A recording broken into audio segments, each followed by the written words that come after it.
Hi everyone, welcome back to Spiritual Growth Tarot and Astrology. I'm Denise, and I wanted to check into Harlan Crow's karma. You guys, I'm sure you remember him. He's the one who was, well, lots of payouts for Clarence Thomas in order to get on his good side, I can imagine. And I have a feeling there's probably other judges on the bench that on SCOTUS that received money from him too, or perks, I should say. But you know, money, cash, I'm sure that comes through somewhere too. Anyway, let me swap out cameras here, bring you over to my table, and get this going. Be right back. Okay, so I have the majors here, minors here, but I do need to allow for reversals. So give me a moment while I do that. So Harlan Crow. And as I did with Leonard Leo, I'm going to do 7 majors up here and then 2 of the minors under each one to get more information. But let me focus in on Harlan Crow. What is your evolutionary journey through the majors? How far have you gone? Where might you be stuck? What is going on within your soul? Okay, right there. Okay, now give me a moment with the minors. Harlan Crow. Okay, that feels about right.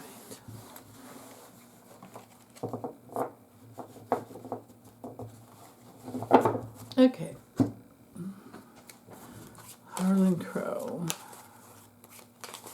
What are the deeper soul issues? Where are you connected or disconnected from your divine core? Where is your higher self coming through or not? How much is your lower self and mask self controlling you?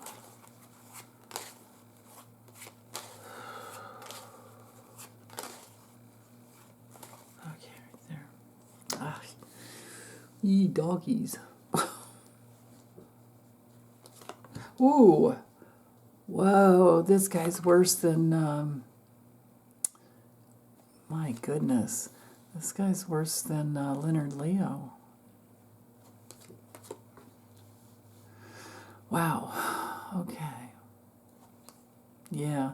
So all of these cards are the reason why he's stuck at this evolutionary gateway. That when the Fool card comes through, that means go back and take care of these issues.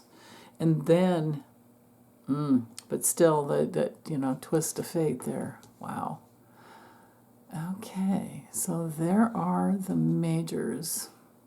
And I do 7 because when we get, well, karmically, we're ruled by the planet Saturn. It holds our time-space continuum together. And there are, 4, so Saturn goes around the zodiac goes through one sign of the zodiac, or I'm sorry, makes it all the way through all 12 signs of the zodiac every 29 years in there. And we have junctures of, when we're growing, of 7 years old, 14 years old, on and on. So, 21, 28. So there's that aspect going on. And I feel like 7s have to do with making big, major decisions. So, we all have our own free will. That's what our Wheel of Fortune's about. Okay, so minors. Under each one of these, I'm thinking possible 7 lifetimes here.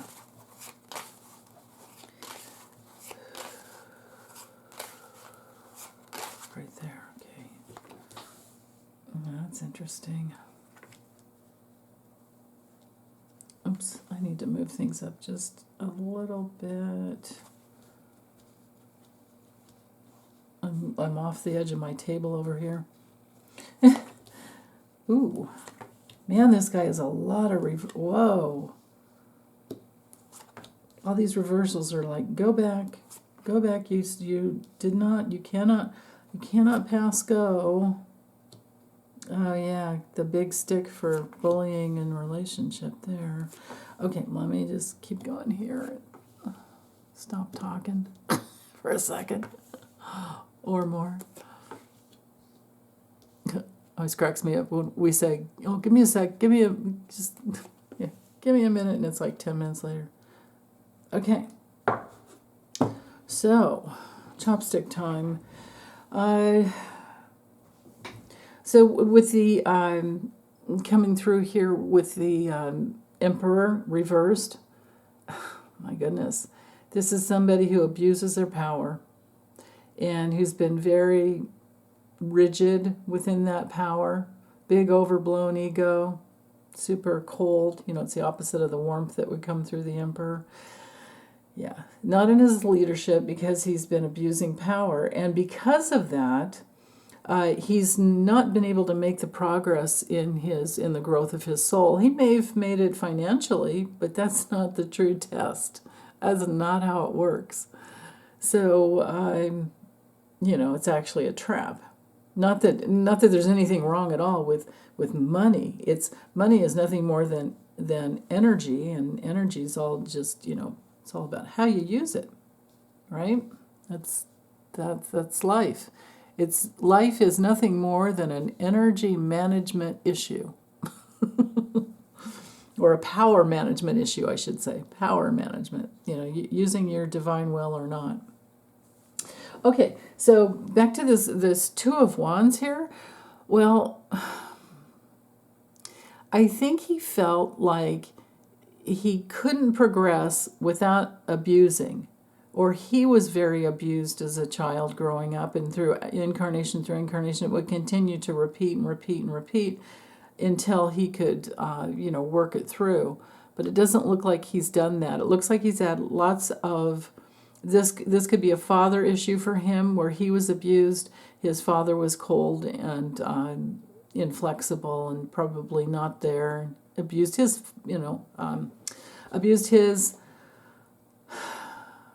issue, or abused his power as a father. And I think Harlan Crow is repeating that, right? So with this Two of Wands, then there's this fear of change, and he would feel like he just didn't have any options. Now, not to cut him any slack over it, because we always have choice. Every lifetime is like the buck stops here if you take self-responsibility. But he hasn't. And so with this Nine of Cups coming through reversed here, well, it's greedy. He has these unrealistic, wants, and he thinks they're real needs, but they're not. And I do believe there's addiction going on there. I think he's probably a big drinker, and anything he takes in his body, I think is just really important to him. And then also he's gone through lifetimes of losing, probably family and fortune type of a thing, and then another issue with the Nine of Cups when it comes through reversed, as well as the Lovers reversed here. There's self-hatred and the need for self-love, but you have to earn that. So this might be where he started in a series of incarnations. And then moving forward, he decided, hey, I can master physical reality. I'm my own boss, and I don't care about any rules, so-called, So he decided to just ignore any rules, ignore any feelings, ignore any emotional material coming up, and manipulate and manipulate and manipulate, and never take self-responsibility, and just keep coming back to control. Control, again, addictions with these cards here, Also, again, greed with these two cards here, blindness, cheating, abusive, and maybe he finally said, this to his dad at some point, and in some lifetime here, the next journey would have been this way. But then still, with this Eight of Cups reversed, I feel like he just really avoided taking self-responsibility. I feel like he still had a tremendous amount of low self-esteem, and his soul was extremely stagnant at this point, because the Eight of Cups reversed is very challenging.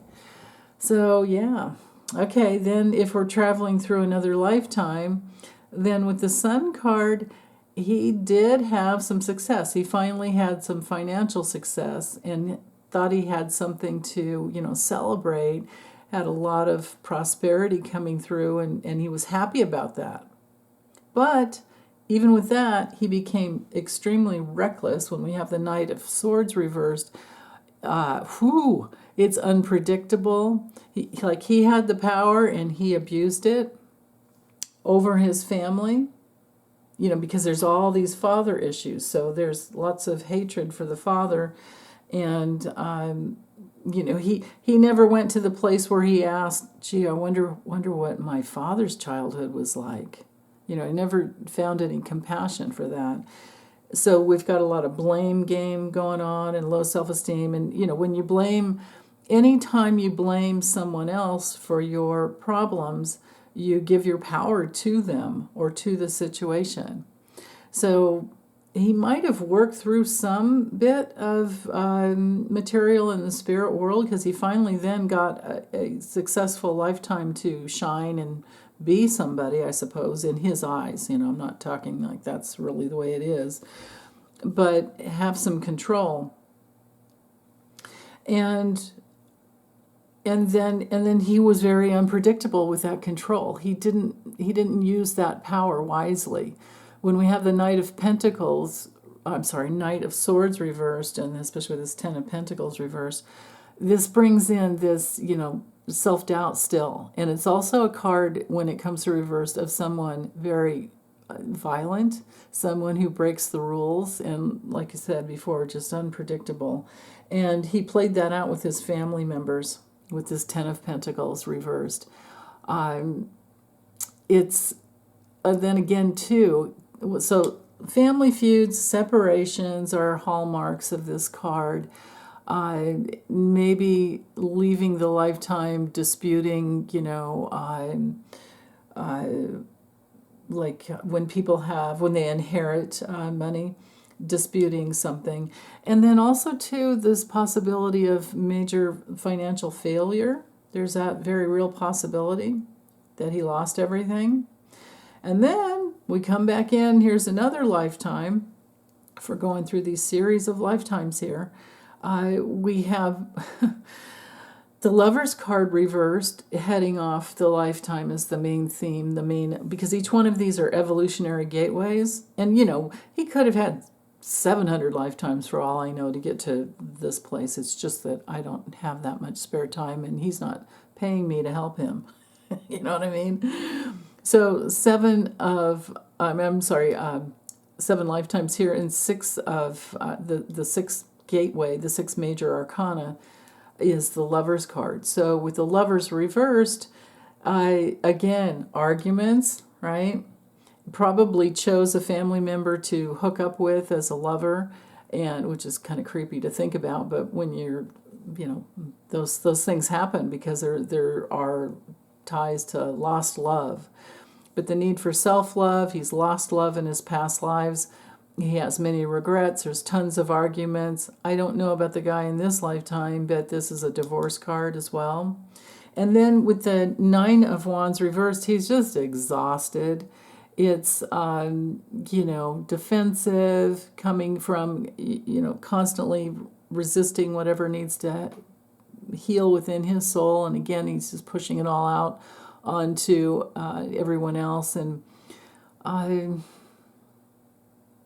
feels like a lot of misfortune with this card. A lot of just what he would call bad luck, but he created it. right? Because that's how it goes. And then, but something came through with this Ace of Wands, and I think it really was just him having a bit of a new beginning. And maybe he did give up the fight at some point, and he had this new beginning.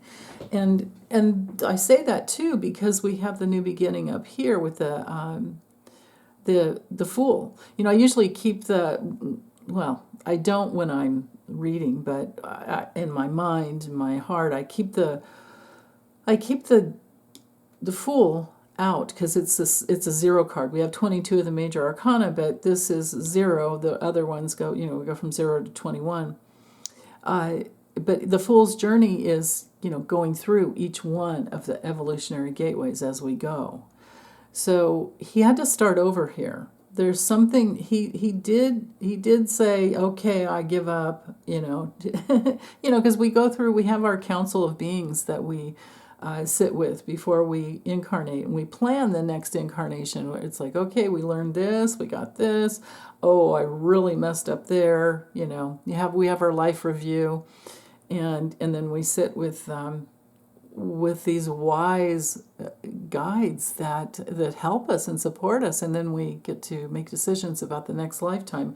And I feel like he gave up and surrendered quite a bit here, and then came in with this new evidence. Okay, I'll try it again, and here we go on this new adventure. But he became apathetic. He couldn't find his way. He still hasn't given up the blame game. He's still carrying through this deepest inner conflict. You know, apathy is a form of evil. Without apathy, cruelty could not happen. And he went back to the cruelty. He went back to the winner versus loser mentality. You know, right or wrong, good or bad, winner, loser, that type of thing. Happiness, unhappiness, all of that, and got stuck in duality again. He has not made it to, you know, out of the dualistic mindset. And then, so the next lifetime brings in, if you want to say bad luck, I don't believe in luck. I believe we create our own reality, but, you know, read it however you want. With the Wheel of Fortune card, when it comes through reversed, it's stuck. Setback, major setback. So he didn't do so well with this after surrendering and then trying again. He didn't do so well. There's still that pattern, that deeper pattern. And then at some point he was attracted. So he's stuck in a rut, and then he's attracted. Attracted to what? Attracted to just any way that he can win and get away with something. Any way he can win and get away with something. So there's been that lifetime. And then with the stars, the star card, well, there's that real, I mean, it did come through upright, and maybe this is the lifetime that he's in, is that I feel like he was attracted to people who are stars. And this is where we get into you know, Clarence Thomas territory and other people, because I'm sure Clarence was not the only one. But he hitched his wagon, because remember, back here there's this whole pattern of addiction and dependency and codependency and all of that. And then here we are with the star card, and you know, I mean, it's hard to mess up this card, but I think he did. I think he did have some, he's had some healing, you know, in here, but then he's hoping, and he's hoping for miracles, and he hasn't found his faith yet, but he's hitched his wagon onto the Seven of Cups. You know, and on one level it's our card of knowing we have many options, but the key is to get under this veil of illusion and go towards, you know, what you might call Christ consciousness, or get under your spiritual, get under all this other, get out from under all this other baloney, like, okay, I have to be sexy, I have to have the castle, I have to have jewelry, I have to win, I have to have victory, I have to have the power with the dragon, I have to always be seen, you know, all of that, because this guy's in darkness here, and this is all smoke and mirrors, right? So he's gone towards star power and he hasn't gotten under that veil of illusion yet, right? And again, here he is, stuck to relationship. He's not, he doesn't have his own self. He has not come home to his real self because he's dependent on relationship.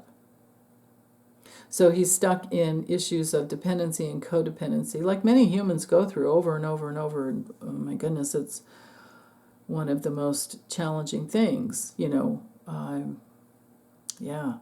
And my heart goes out to anyone working through those, because I know how hard it is, no matter which side you're on. And you usually have many lifetimes to work through both sides, right?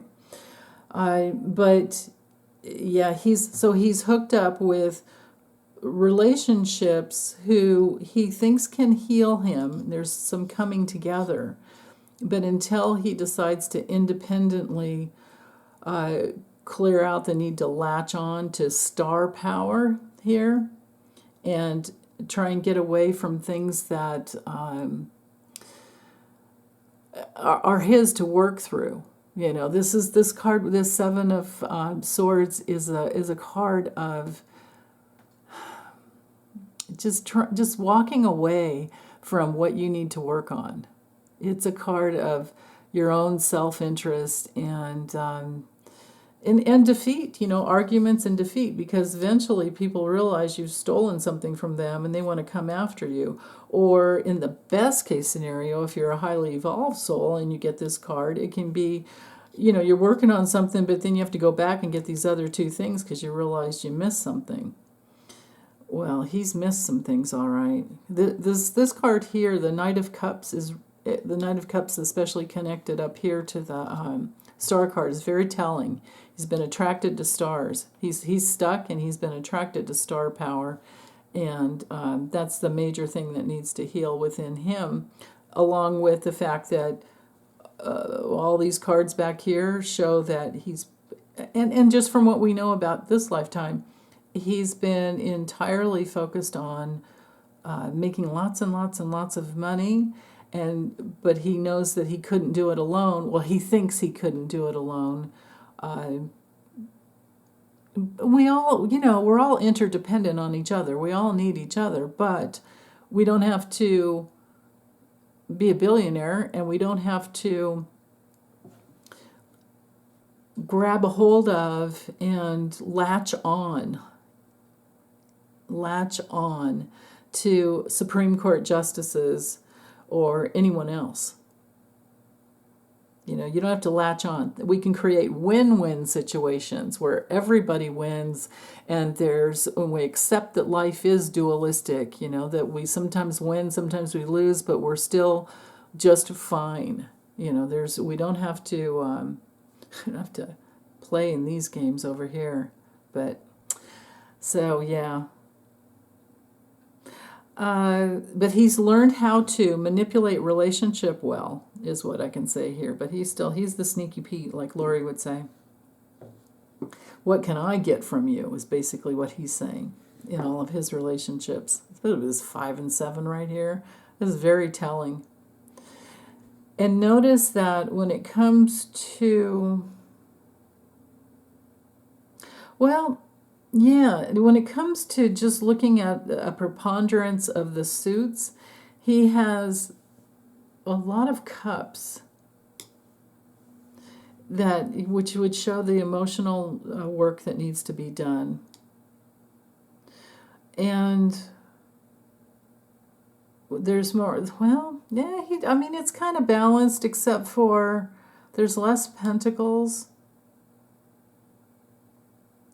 But we do have the devil up there ruled by Capricorn, which is definitely earthly, ruled by Saturn and Capricorn there. But yeah. So, okay. Because he's not a client, I'm not going to go any further. I'm going to get this uploaded for you. And shout out, I can't remember your name. Might have had a name that was not easily understood because of the new... we all have our handles now in YouTube, but somebody said, hey, can you read on Harlan Crow? or any of the other SCOTUSes or judges on the bench. And I was like, wow, you're right in alignment with what I had planned for today. So, and also just to know that I do have many, many, many organized playlists, and there is one playlist for I've done karmic readings on all the SCOTUSes, except I don't think I did Ketanji Brown Jackson, but that's in there. So you can, if you're new to my channel, you might want to check out that playlist first. But if you're like me, I look through the playlist and then I forget what the heck I was looking for because there's so many. But anyway, I'm going to get this uploaded. Thanks, you guys, for hanging in there with me. Take good care. Bye.